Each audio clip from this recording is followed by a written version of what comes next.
আমি বিএনপিকে ভালোবাসি, ভালোবাসায় আমি যোগ দিচ্ছি। আমরা 30 জন যোগ দিচ্ছি।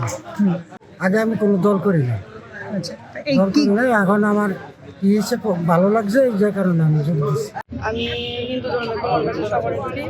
আমি ডাক্তার ডাক্তার সাথে আমি আছি, আজকে যোগদান দিচ্ছি আমার বিএনপিতে।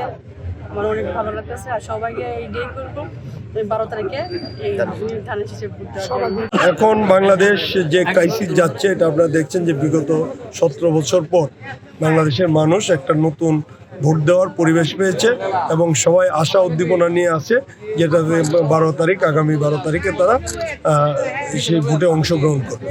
এবং বিগত দিনে যে ভোটের অধিকার ছিল না, সেই ভোটের অধিকার বিগত জুলাই আগস্ট আন্দোলনের পরে এই অধিকার আমরা ফিরে পেয়েছি।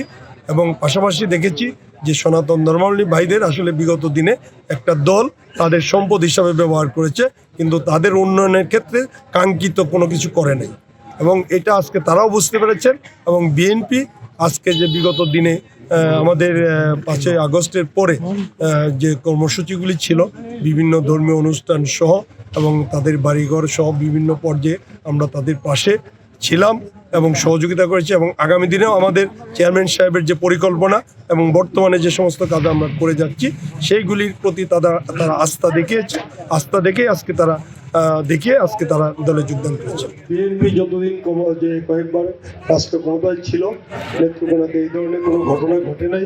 এবং এইবার বিশেষ করে 5ই আগস্টের পর দেখেছেন যে আমাদের চেয়ারম্যান জনাব তারেক রহমানের নির্দেশে এবং আমরা নেত্রকোনাতে যারা ছিলাম সবাই চেষ্টা করেছি আপনাদের পাশে থাকার। আল্লাহর অশেষ রহমত, নেত্রকোনাতে অন্য যে কোনো জায়গার চেয়ে নেত্রকোনার পরিস্থিতি আল্লাহর মধ্যে অনেক ভালো ছিল, এখন পর্যন্ত ভালো আছে।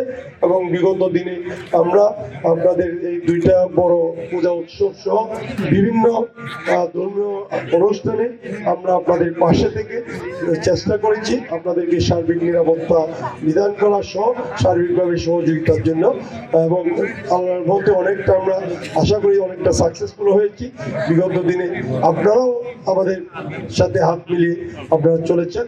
ইনশাল্লাহ আগামী দিনে আমরা এই নেত্রকোনাকে আমরা ধর্ম বর্ণ নির্বিশেষে একটা সুন্দর নেত্রকোনা আমরা করতে চাই। আমাদের ভারপ্রাপ্ত চেয়ারম্যান জনাব তারেক রহমান সাহেব ইতিমধ্যে দেখেছেন যে আমাদের 31 দফার আলোকে বাংলাদেশকে ধর্ম নিরপেক্ষতা, যাত্রার ধর্ম স্বাধীনভাবে পালন করা সহ এবং ধর্মীয় স্বাধীনতা উপভোগ করা এবং সামাজিকভাবে প্রত্যেকটা ধর্মের লোকজন, অর্থনৈতিকভাবে প্রত্যেকটা ধর্মের লোকজন যেন সমান সুযোগ সুবিধা পায়, সেই লক্ষ্যে আগামী দিনে আমাদের রাষ্ট্র ব্যবস্থার কাঠামো সাজানো হবে। সেটা আমাদের 31 দফায় কিন্তু উল্লেখ করা আছে। আমরা যদি আগামী দিনে আমাদের যে কাঙ্ক্ষিত বাংলাদেশ, নিরাপদ যে বাংলাদেশ আমরা গড়তে চাই বা দেখতে চাই, যে কারণে বিগত দিনে যে বৈষম্য বিরোধী আন্দোলন থেকে সরকার বিরোধী আন্দোলন হয়ে একটা নতুন বাংলাদেশের চিন্তা আমরা